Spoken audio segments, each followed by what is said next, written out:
Hello, good morning students.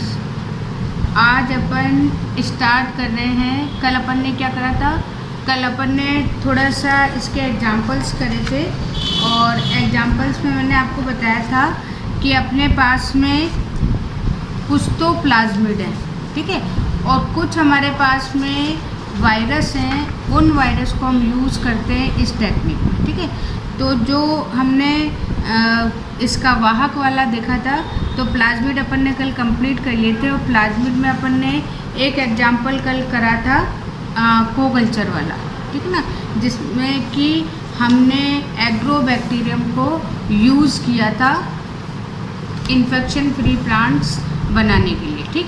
अब यहाँ पे आज अपन उसका ही सेकंड एक और एग्जाम्पल कर रहे हैं और उस एग्जाम्पल को हम बोलते हैं इन प्लांट ट्रांसफॉर्मेशन, ठीक है ना। अब इसमें देखो, इसके अंदर हम एग्रोबैक्टीरियम को यूज़ कर रहे हैं और एग्रोबैक्टीरियम का यहाँ पे क्या फंक्शन होगा। एक प्लांट है जिसके फ्लावर्स बहुत ब्यूटीफुल होते हैं और वो प्लांट होता है अरेबिडोप्सिस। इन अरेबिडोप्सिस जो प्लांट हैं, इन प्लांट के जो सीड्स हैं, उन सीड को कल्चर करते समय उसमें एग्रोबैक्टीरियम को यूज़ किया जाता है और यूज़ करने के बाद में उसमें दो फ़ायदे होते हैं, दो उसके बेनिफिट्स हैं। एक तो जो फ्लावर्स हैं वो बहुत टाइम तक फ्रेश रहते हैं। जैसे आपने देखा है ना कि जब अपन किसी पार्टी वगैरह में जाते हैं तो फ्लावर्स को लेके जाते हैं तो उनकी फ्रेशनेस जो है वो बहुत ज़्यादा रहती है। और दूसरा उसका क्या फ़ायदा है कि जब इसकी अगली जनरेशन आएगी तो वो जो जनरेशन है उस जनरेशन में ये कैरेक्टर मेंटेन रहेगा। तो ये जो है यहाँ पर हम एग्रोबैक्टीरियम को यूज़ कर रहे हैं और उसको यूज करने से हमें ये दो फायदे हो रहे हैं। तो ये इम्पॉर्टेंट है आपका इन प्लांटा ट्रांसफॉर्मेशन और इसमें हम किसके लिए यूज़ कर रहे हैं, ये अरेबिडोप्सिस फ्लावर्स के लिए। अब अपने पास में सेकंड टॉपिक आ रहा है। यहाँ तक आपके प्लाज्मिड कंप्लीट हो गई, यानी एग्रोबैक्टीरियम कंप्लीट हो गया।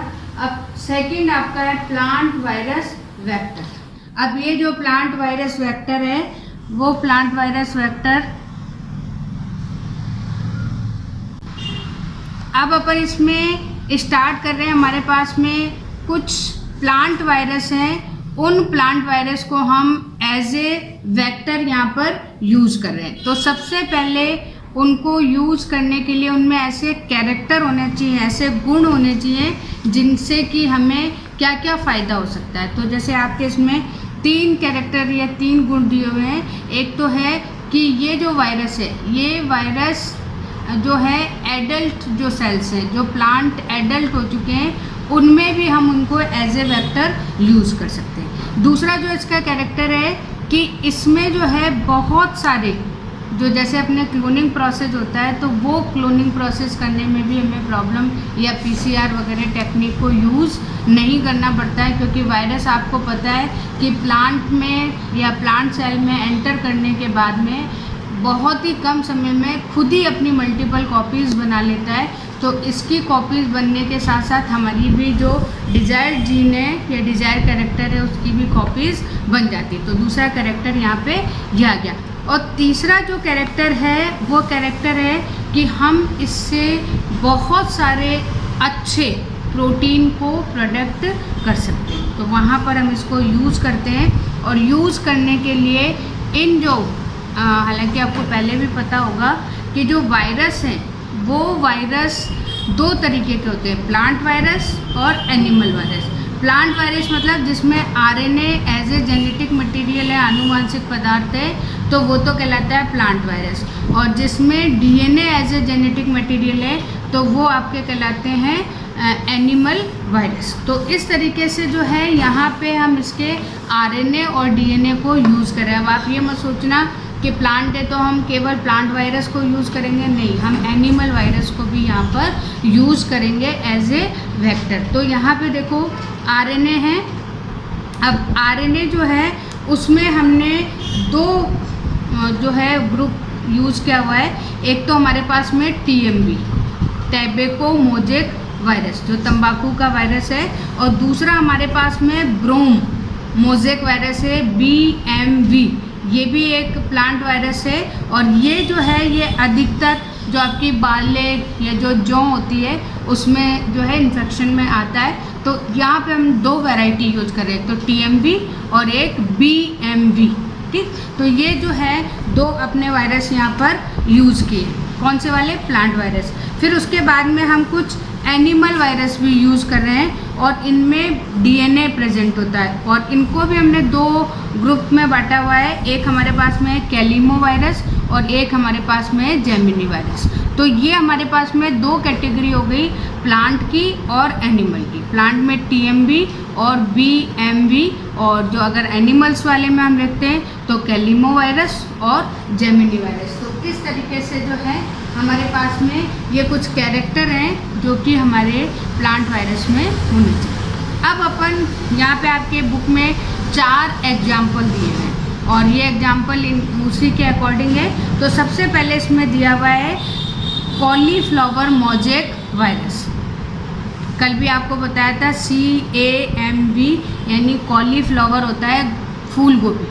फूल गोभी में ये वायरस पाया जाता है। तो हम यहाँ पर, क्योंकि ये इजीली एंटर कर लेता है प्लांट सेल में, तो हम यहाँ इसका पॉजिटिव कैरेक्टर लेके इसमें डिजायर्ड जीन को एंटर करवाते हैं। अब ये जो है इससे जो है हमारे पास में बहुत सारे जो भी हमें डिजायर्ड कैरेक्टर है उसको एंटर करा सकते हैं। और ये जो वायरस है, ये वायरस अधिकतर जो डाइकॉट या द्विबीजपत्री पौधे होते हैं उनमें इजीली एंटर कर सकता है। दूसरा हमारे पास में जेमिनी वायरस, ये भी एनिमल वायरस है और ये दोनों ही द्विबीजपत्री भी और एक बीजपत्री, यानी डाइकॉट और मोनोकॉट दोनों जो है प्लांट्स में कोई भी डिजायर्ड जीन को एंटर करने के लिए हेल्पफुल होता है। अब यहाँ पे देखो एक चीज़ इम्पॉर्टेंट है कि ये जो वायरस है, ये वायरस हम किसके थ्रू एंटर करवा रहे हैं। यहाँ पे हमारे पास में वेक्टर क्या है, इंसेक्ट। अभी जब आप बहुत सारी चीज़ें पढ़ोगे, डिजीज़ पढ़ोगे, तो वहाँ पर जैसे वाइट फ्लाई है, ये एक बहुत अच्छा वेक्टर है। वेक्टर यहाँ पे कैसे है कि इसके अंदर वायरस होता है और ये जब प्लांट पे जाती है अपने यूज़ के लिए, तो वहाँ पर ये वायरस को इंजेक्ट कर देती है। तो यहाँ पे हम जो है इंसेक्ट को यूज़ करते हैं एज ए वेक्टर, किसको एंटर कराने के लिए, वायरस को एंटर कराने के लिए, ठीक है। फिर अपने पास में इसी के लिए यहाँ पे दो इन्होंने दे रखा है। एक तो दे रखा है व्हीट ड्रॉप वायरस WDV, गेहूं का बोना वायरस, ये इसका एग्जाम्पल है जेमिनी का। और एक दे रखा है मेज लाइन वायरस, मक्का का रेखा वायरस MLV। इन दोनों से जो है हम इसमें जो जेनेटिक कैरेक्टर है या आनुवांशिक लक्षण है उसको एंटर करवा सकते हैं। उसके बाद में हमारे पास में थर्ड जो एग्जाम्पल है वो एग्जाम्पल है TMV। ये बहुत आपको कॉमन है, टैबेको मोज़ेक वायरस। और इसमें ये अब यहाँ पे आपका प्लांट वायरस आ गया क्योंकि इसमें RNA प्रेजेंट है। और इसको हम इसलिए यूज़ करते हैं कि इस RNA से हम cDNA बना सकते हैं। cDNA यानी कॉपी DNA। अभी मैं आपको इसका प्रिपरेशन भी बताऊंगी cDNA कैसे बनता है। तो यहाँ पर हम TMV को यूज़ कर रहे हैं cDNA या कॉपी DNA बनाने के लिए। और वो इसलिए क्योंकि कॉपी DNA बन जाएगा तो हम E. coli जो हमारा बैक्टीरिया है उस बैक्टीरिया के थ्रू भी जो है हम जेनेटिक कैरेक्टर को एंटर करवा सकते हैं। फिर हमारे पास में फोर्थ है ब्रोम मोज़ेक वायरस। ये जो वायरस है जौ या बाले में इजीली एंटर कर जाता है, तो यहाँ हम इसको यूज़ करते हैं। और इस वायरस में 3 टाइप के जीनोम होते हैं और हमने नाम भी उसको 1, 2 और 3 दे रखा है। और जो सबसे बड़ा जो हमारे पास में जीनोम है उस जीनोम में CP जीन होता है, ठीक है, कॉपी जीन होता है। तो उस जीन को हम यूज़ करते हैं क्योंकि ये जो जीन है, यही जीन जो है हमारी जो बाल्य है उसके प्रोटोप्लास्ट को इन्फेक्टेड करने में काम में आता है। और इस टेक्निक के लिए हम जो है इसी जीन को यूज़ करते हैं। और ये जो जीन है ये जीन कहलाता है CAT, ठीक है। तो पहले तो हमारा CP जीन हो गया, और CP जीन में भी जो CAT जीन है उस जीन को हम यहाँ पर यूज़ करते हैं। तो इस तरीके से जो है हम चीज़ों को आसानी से जो है एंटर करवा सकते हैं। उसके बाद में ये आपके 4 एग्जाम्पल हो गए। एक छोटा सा टॉपिक आपके इसमें दिया हुआ है आर्टिफिशियल क्रोमोसोम्स, ठीक है ना। अब ये देखो आर्टिफिशियल क्रोमोसोम्स हैं। ये जो आर्टिफिशियल क्रोमोसोम्स हैं इसमें आपके 2 वैरायटी है, BAC और YAC, बैक और यैक। इन दोनों को हम यूज़ करते हैं। बैक मतलब बैक्टीरिया आर्टिफिशियल क्रोमोसोम, और यैक मतलब ईस्ट आर्टिफिशियल क्रोमोसोम। तो ये दोनों जो है कृत्रिम रूप से तैयार किए गए हैं, और इनका यूज़ भी क्या है, जेनेटिक या डिज़ायर्ड कैरेक्टर को एंटर करवाना, ठीक है ना। अब यहाँ पे एक दे रखा है एग्रो इन्फेक्शन या एग्रो संक्रमण। इस संक्रमण में हम वापस से वही एग्रो बैक्टीरिया में उसके TI प्लाज्मिड को यूज़ करते हैं, और इन्हीं को यूज़ करके जो अभी अपन ने इधर जेमिनी वायरस में 2 एग्जाम्पल देखे थे, व्हीट ड्रॉप वायरस और मेज लाइन वायरस, इन दोनों को हम यूज़ करते हैं। अब कुछ यहाँ पे एग्जाम्पल दिए हुए हैं कि इन टेक्निक्स से हमने क्या क्या बना लिया। तो डाइकॉट्स है, तो उसमें टैबेको है, पिटूनिया है, टमेटो है, ब्रिंजल है, इन सब की कुछ वैरायटीज़ हमने तैयार करी है।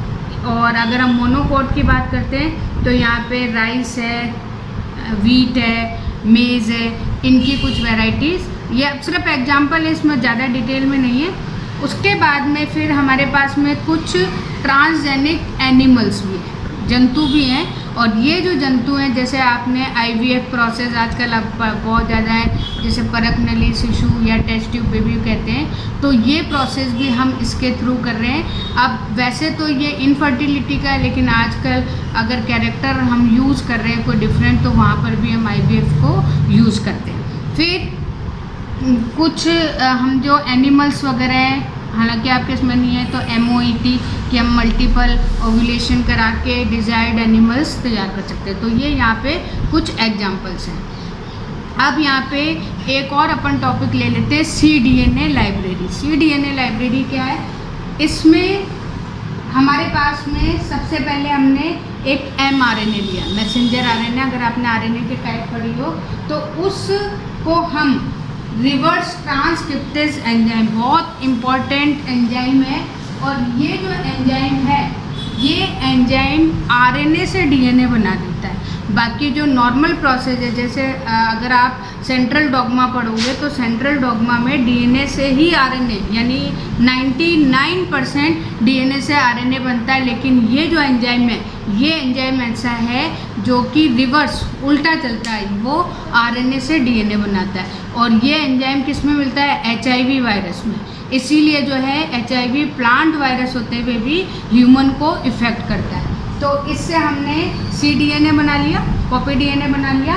और कॉपी DNA बनाने के बाद में हम इस तरीके से इसको बनाएंगे, पहले सिंगल स्ट्रैंड बना, फिर डबल स्ट्रैंड बना, और फिर इसकी एंडिंग कट करके हम नॉर्मल यहाँ पर क्लोनिंग करके cDNA बनाते हैं। तो ये एक बहुत लंबा सा और इम्पॉर्टेंट प्रोसेस है जिसको हम यहाँ पर यूज़ करते हैं। तो ये आज अपना कंप्लीट हो गया cDNA। अब थोड़ा सा आपका चैप्टर बचा हुआ है, कुछ एग्जाम्पल्स वगैरह हैं, तो अपन यहाँ पर कल इसको स्टार्ट करेंगे। मंडे को अब मैं आपको कल बता दूंगी, बाकी आप प्रिपेयर करिए। हाफ चैप्टर का मैं टेस्ट लूँगी, तो उसके लिए आप प्रिपरेशन करिए मंडे को। और मंडे को ऑब्जेक्टिव जैसे पहले मैंने आपके लिए उस तरह से 1 लाइन या 1 वर्ड क्वेश्चंस मैं आपको दूंगी, जिसके आप आंसर मुझे देंगे, ठीक है। तो मंडे को आप थोड़ा सा ध्यान रखिए। Okay, thank you.